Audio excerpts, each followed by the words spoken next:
Hello.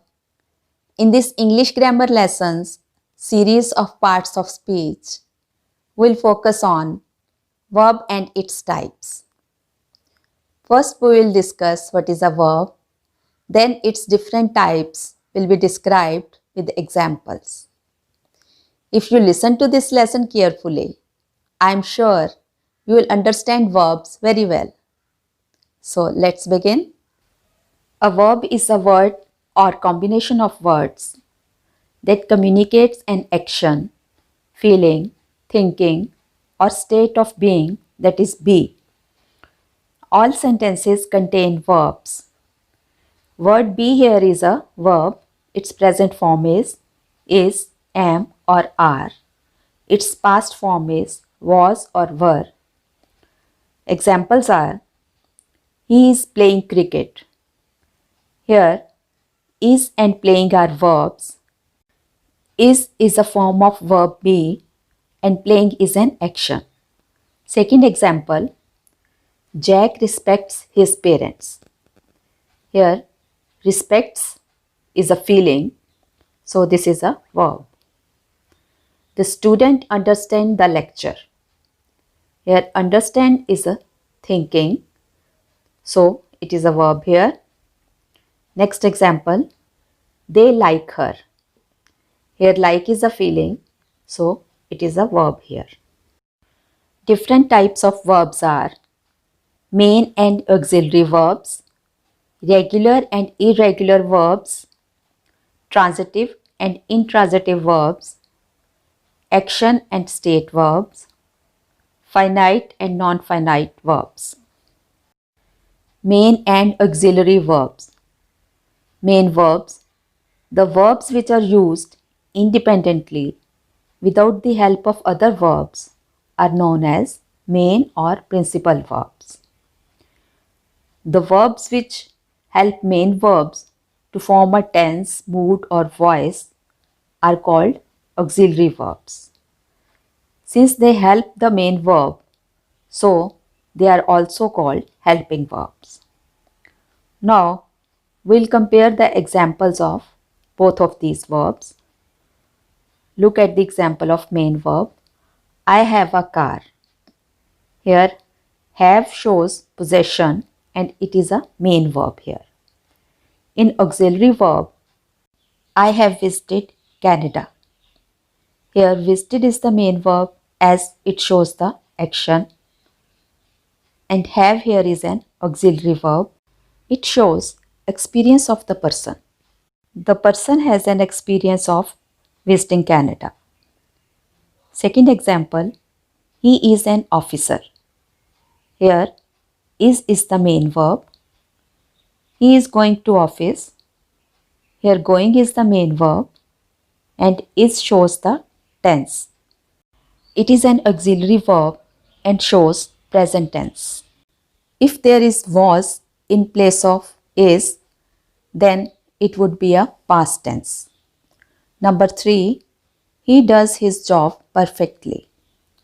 Here, does is the main verb. He doesn't play football. Here, play is the main verb as it shows action, and doesn't is an auxiliary verb which makes the sentence negative.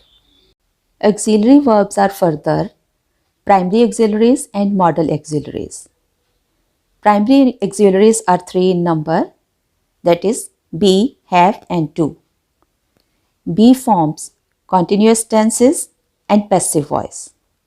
It includes be, being, been, is, am, are, was and were. Have includes has, have and had. It forms perfect tenses. Do includes do, does and did.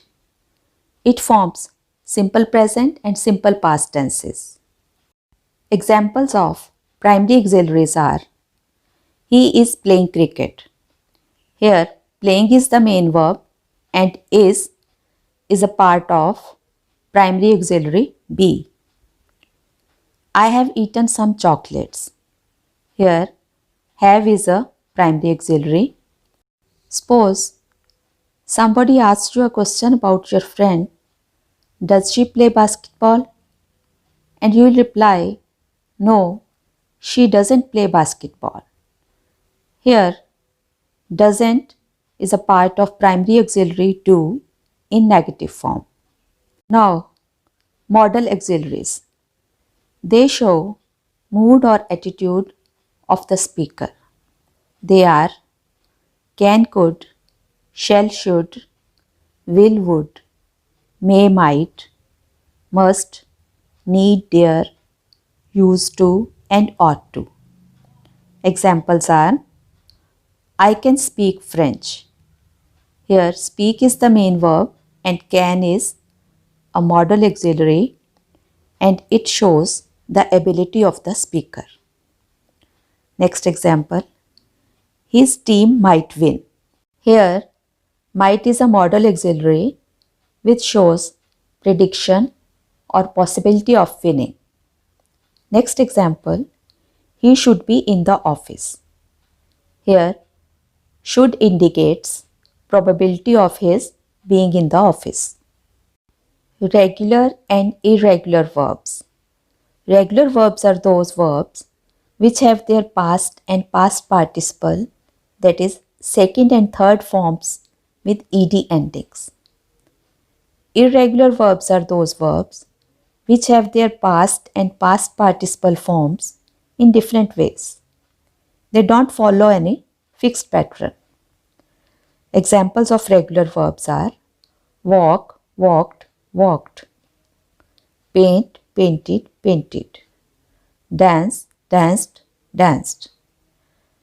You have seen here second and third forms of each verb are with ed endings. Look at the sentences.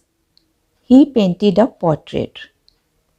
He has painted a portrait.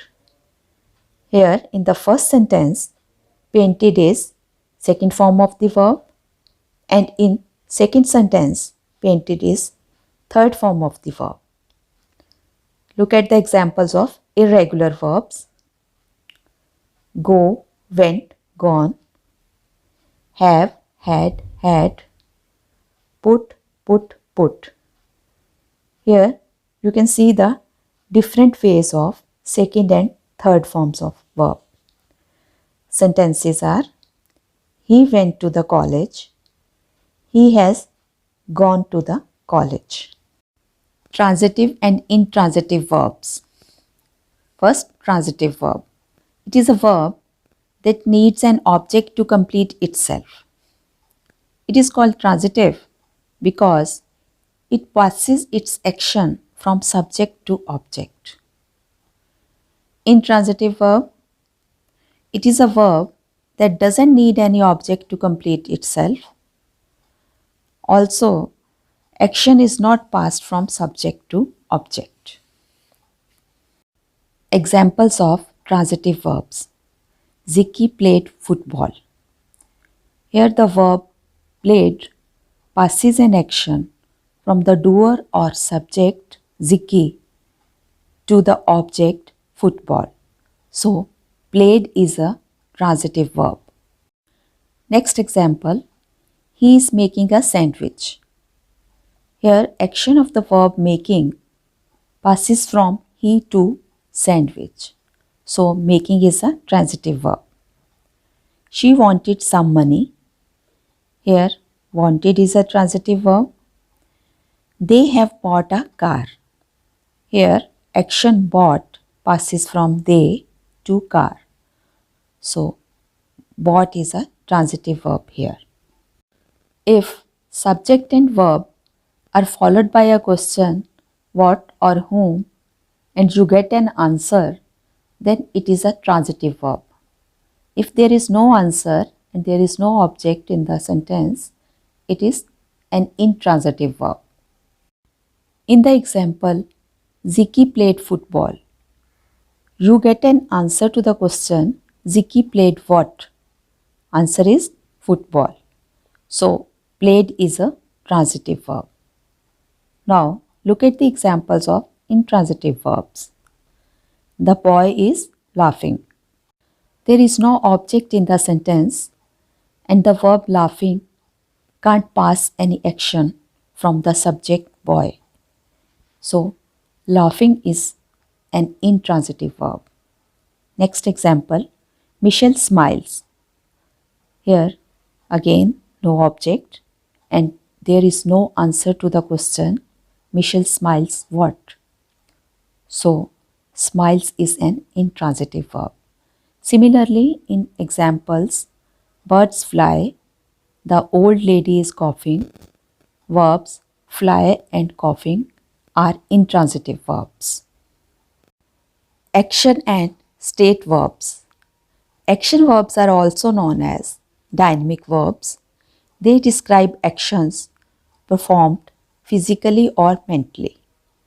They can be used in ing form or continuous form.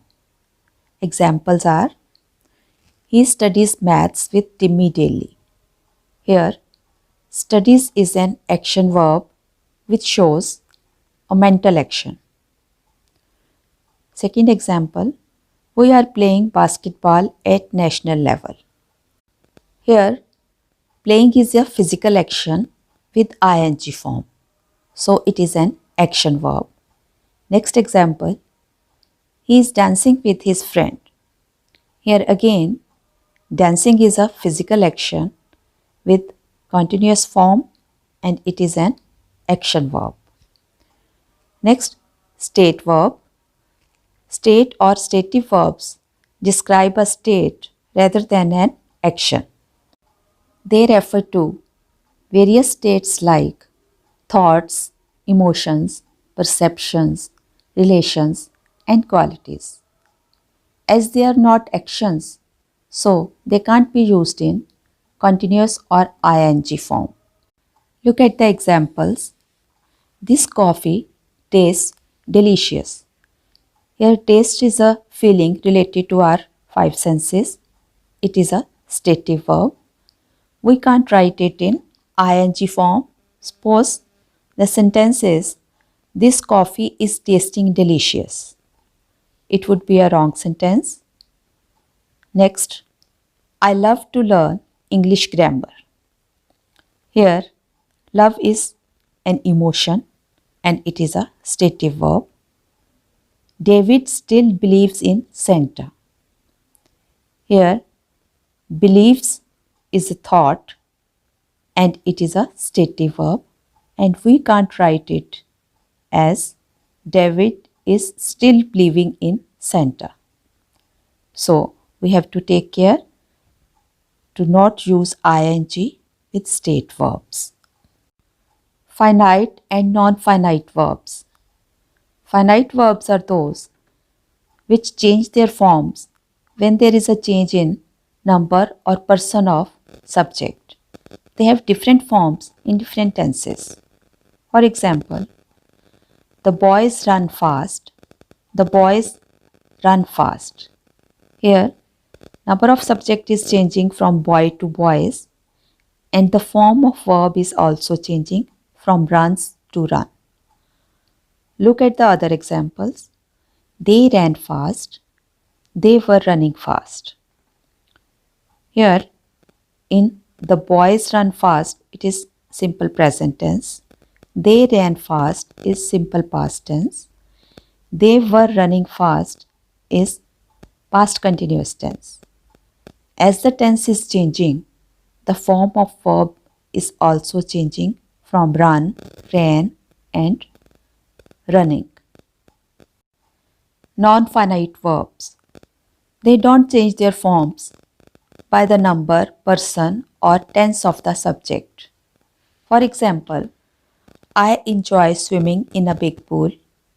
They enjoy swimming in a big pool. In these sentences, the number of subject is changing from I to they, but the verb swimming remains same. Look at the other examples. They will enjoy swimming in a big pool. He was enjoying swimming in a big pool.